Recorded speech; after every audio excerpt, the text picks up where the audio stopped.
Milyon-milyon pisong halaga ng umano'y shabu ang nasaba sa magkahiwalay na operasyon sa Imus, Cavite. 3 suspect ang inaresto na hindi nagbigay ng pahayag.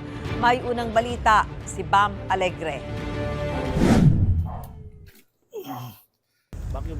Sinalakay ang bahay na ito sa Barangay Buhay na Tubig sa Imus, Cavite bilang bahagi ng bypass operation ng PNP Drug Enforcement Group. Dito nakatira ang katransaksyon umano nilang drug personality na may tinatayang 4 na kilo ng hinihinalang shabu. Mahigit 27 million pesos ang street value nito. Subject for investigation yan at titignan natin now kung may correlation to dun sa previous huli. Pero initially, when I view the confiscated item, iba yung packaging. At ang operation nito dito sa nearby cities din.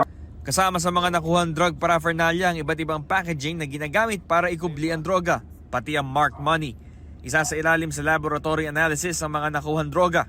Sasampahan naman ng mga reklamo kaugnay sa pagtutulak ng droga ang suspect na tumanggi magbigay ng pahayag sa GMA Integrated News.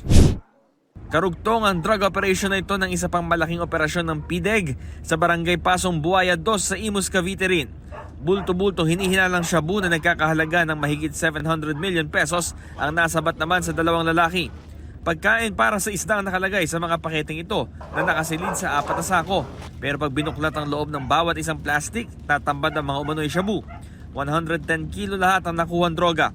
Walang pahayag ang 2 suspect na sasampahan ng reklamong paglabag sa Comprehensive Dangerous Drugs Act. 1 year na sila nag-stay dito. May inimbestigahan pa tayo na may mas malaki pa behind them kasi trusted sila ng allegedly supplier nila.